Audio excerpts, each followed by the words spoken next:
Bom dia, Mabookers! Aqui nós somos uma comunidade, né, que a gente fala sobre hábitos e leituras. E hoje a gente vai fazer um react. Tô adorando fazer react com vocês, porque tá fantástico.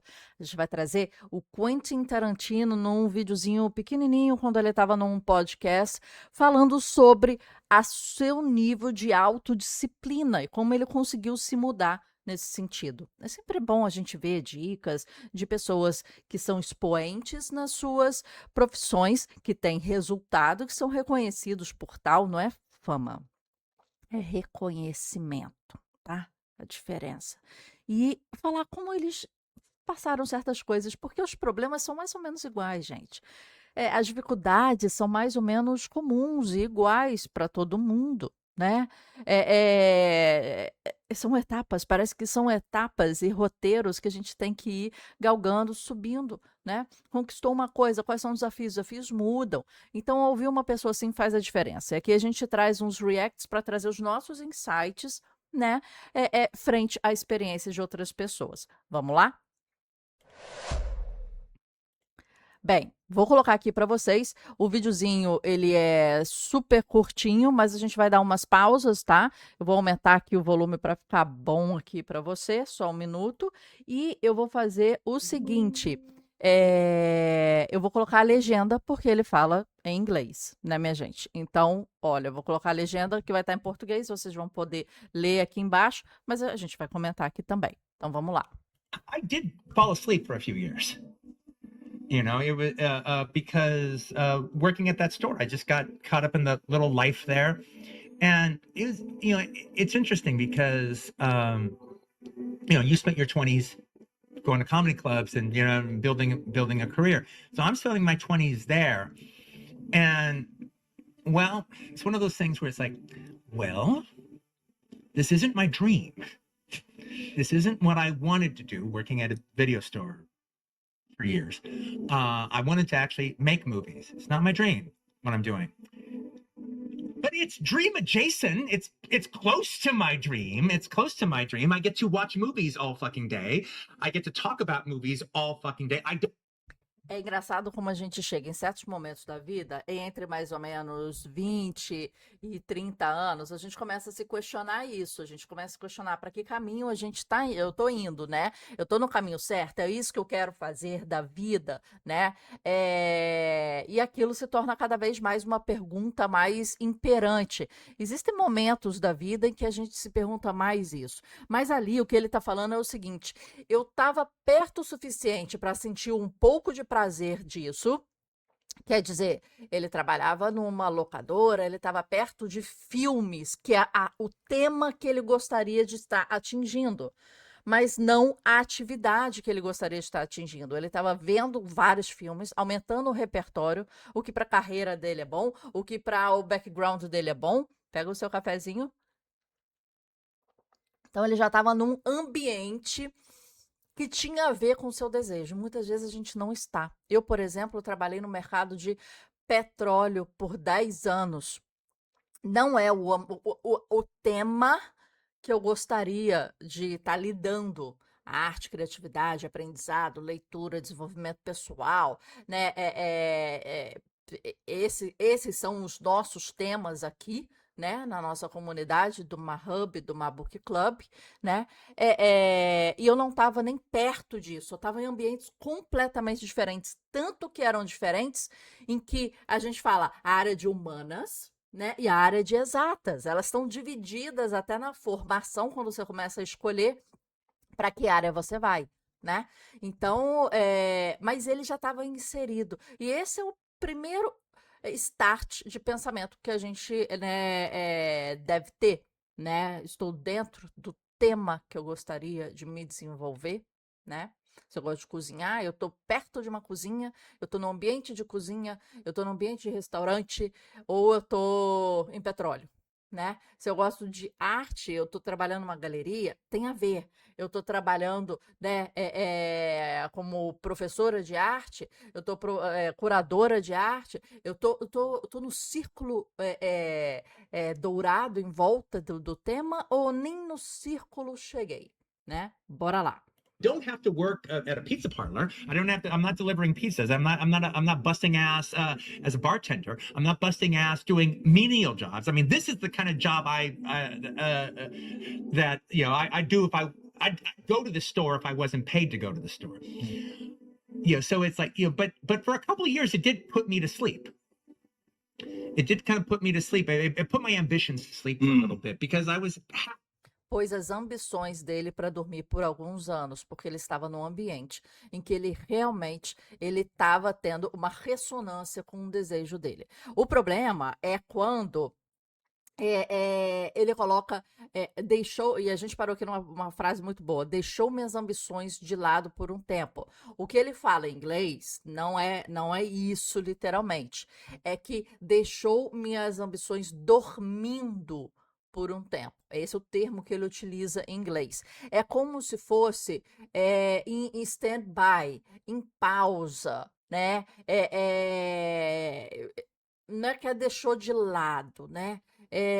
Ela deixou ela anestesiada, porque parece que ele já estava num ambiente em que ele ia desenvolver, eu estava gostando. Isso é o mais perigoso, eu acho, até, minha gente. Então, você entrou no círculo, na zona que você gostaria. Então, vamos supor, quero trabalhar cinema. Ele tá numa locadora, né?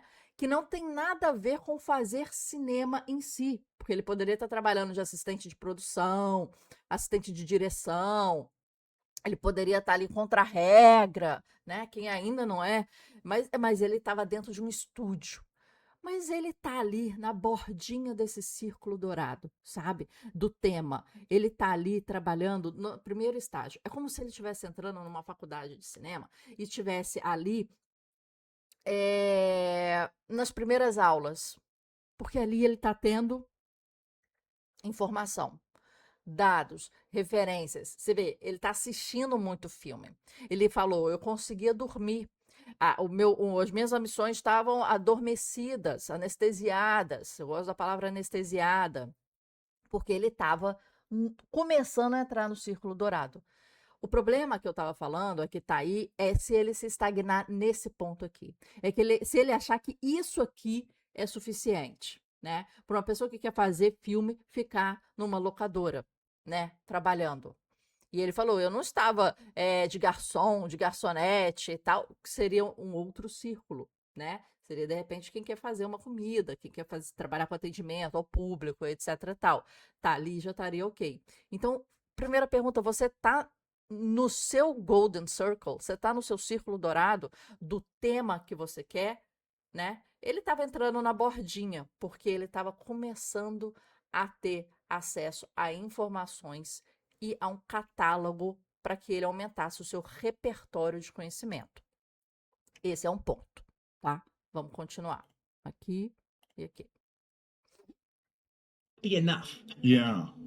I was happy, and just like one of these days I'll. Right, but you didn't have the fire. I didn't have the fire. Dia. And when I got the fire, when I eventually got the fire back again, and it was a life-changing thing. It was a life-changing day. It was we had a buddy of ours named Steve-O. Yeah. And he was one we had different living arrangements, and at one point in time, me and Steve-O were living in the same house together, renting in the back towards the back of the store. The dude house. Yeah, it was where everyone would hang out. And but now Steve-O was older than the rest of us, so it's like he was about like almost 5 years older than us, but he didn't seem like it. He was a young guy. Yeah, like 5 years younger mentally. Yeah. Or emotionally. Yeah. And but so he hits 30 and he starts changing. He starts changing like drastically. He was like one of the funniest guys I ever knew. And he was this really, really funny stoner dude and really cool. And all of a sudden he's like angry about things. And now he's not quite as funny. And now he's got this issue. And so we're roommates. And there's this one night that he's kind of disgusted with his life.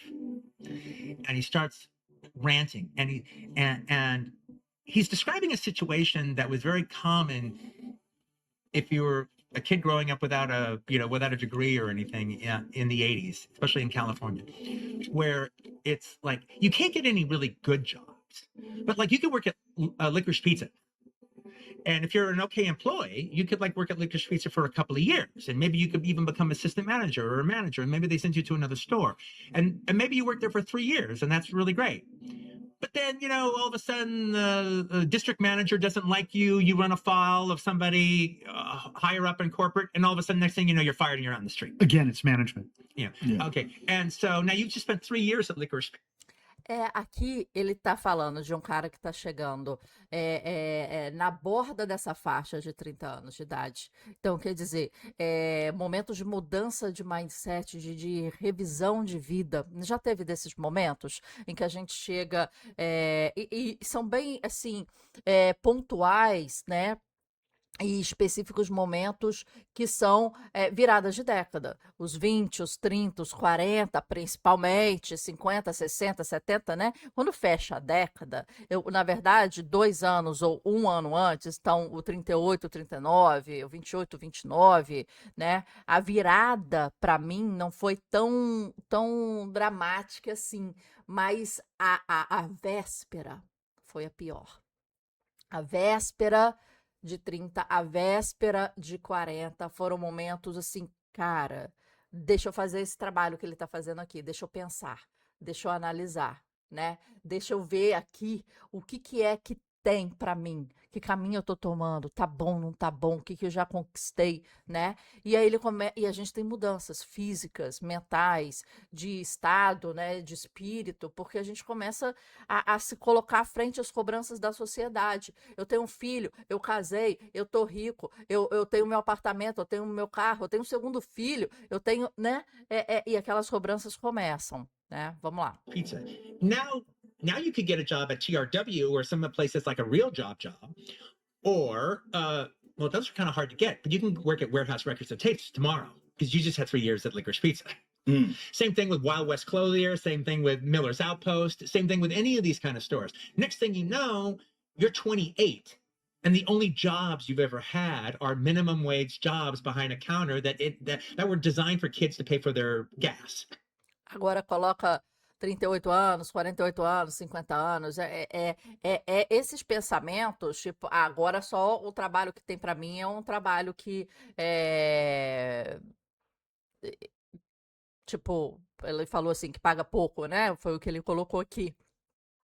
E as pessoas começam a questionar, né? Eu vejo assim, meu pai, 70 e poucos anos, e a preocupação dele que ele mais fala ultimamente é, Marcelo, eu tenho pouco tempo, porque eu tô chegando numa certa idade, eu tô animado, eu tô agitado, e ele tá fazendo esporte, tá animado, tá agitado, tá saudável, tá assim, tá assado, mas ele fala, eu sinto o tempo, eu sinto o peso nos altos dos 70 e poucos anos, né? E é normal, é o ciclo da vida, né? Mas a gente se questiona, e ele se questiona até hoje. Há quanto tempo eu vou aguentar com esse pique que eu tenho hoje? Porque a idade vai chegando, vai avançando. Right. And you've like spent your entire 20s doing that. And then you start getting bitter. And you start getting bitter. But he was not just bitter about the job aspect of it. Bitter. Oh my gosh, Amargurado. I'm learning something here. Começou a ficar amargurado. Isso tem gente que fica depressivo, irritante, e pega uma curva negativa, sabe? Esses momentos são momentos muito importantes, né? De acompanhamento psicológico, de ter subterfúgios aí da vida, esporte, fé, meditação, amigos, família, né? São momentos críticos. Aqui ele está falando de amargura, mas o cara poderia ter caído na droga, na depressão, né? Na bulimia, em distúrbios, e etc, né? Because he goes, Quentin, you think that we're this really great team, we're this really great crew. Well, we are. I mean, that time of your 20s, we're like your group of friends or your family, And like, well, we are. Quentin, at 20, I worked at South Bay Cinemas, and I hung out with a bunch of guys just like you, and some girls there too. There was a bunch of guys just like you. And then I stopped working at South Bay Cinema. Then I worked at Miller's Outpost. I hung out with a bunch of guys just like you, and we did everything just like we do. We went to movies together. We went out and we dated amongst the girls there, everything. Yeah. Then I worked at Alicia Pizza for 4 years with a bunch of guys just like you. I wasted my life hanging out with a bunch of guys just like you. And they all go away at a certain point. And I realized this guy's kind of telling the truth. He's showing me a truth about himself. This is coming from somewhere. And then all of a sudden, he still hung around us. He still liked us. But then he started making it a point to touch base with some of his high school friends that were still around. So he's not just hanging out with guys 4 years younger or 5 years younger than him. Anyway, I'm turning 25 around this time. So I'm having my own little, okay, well, what have I done with my life so far? So far, fucking nothing. So I'm having my own little anxiety hitting 25, but I'm seeing what it's like 5 years from now. Yeah. When you turn 30. A window to the Isso é muito importante. O cara tá chegando a 30, tá se questionando, né? E o Quentin, que tem 25 nessa época, 5 anos menos, tá se projetando nesse cara. Tá falando, cara, daqui a pouco eu vou piscar o olho, eu vou ter 30 e não vou ter feito nada, né? Eu vou estar igual esse cara. Esse cara tá falando algo importante, eu preciso me movimentar. the future. When you're Yeah. 30 and you're in this situation.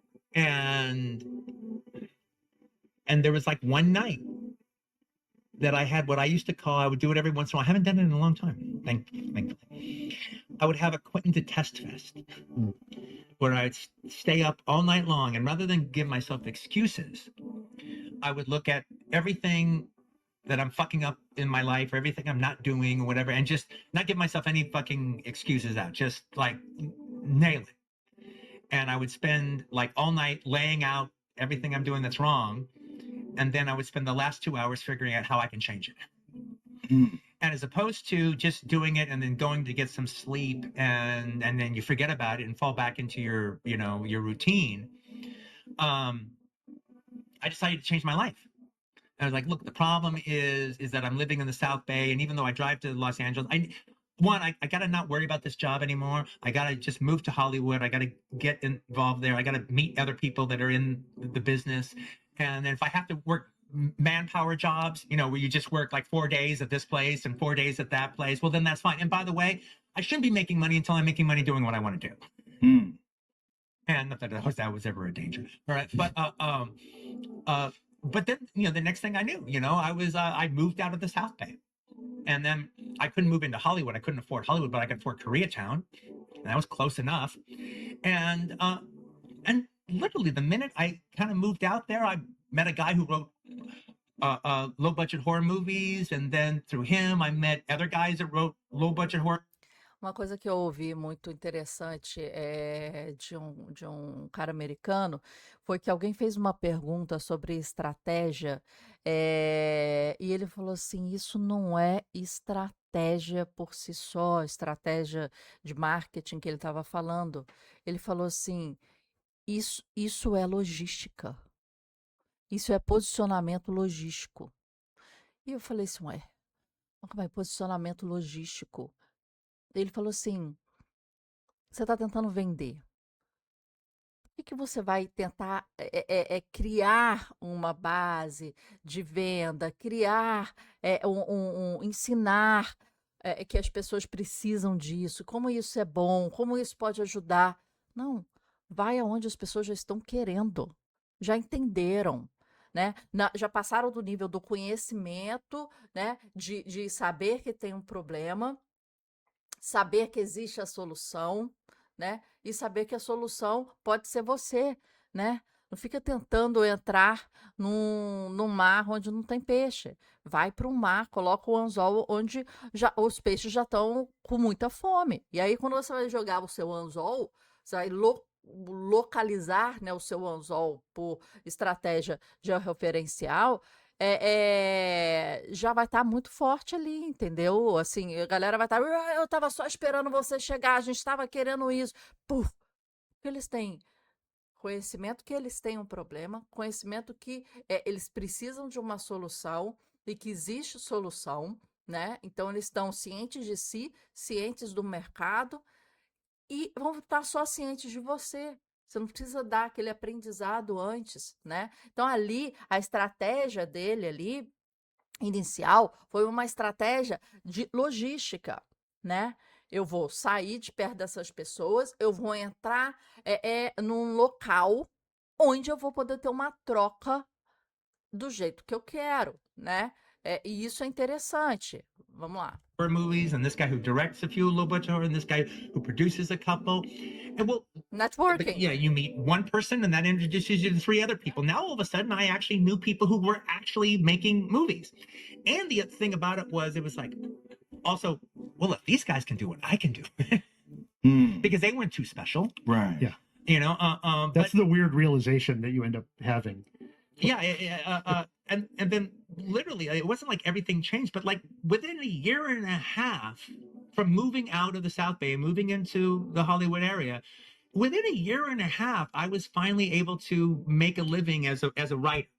We can show you how you would look. Olha, então isso é impressionante. Então, esse foi o pedacinho que a gente pegou do podcast do Joe Rogan com o Quentin Tarantino.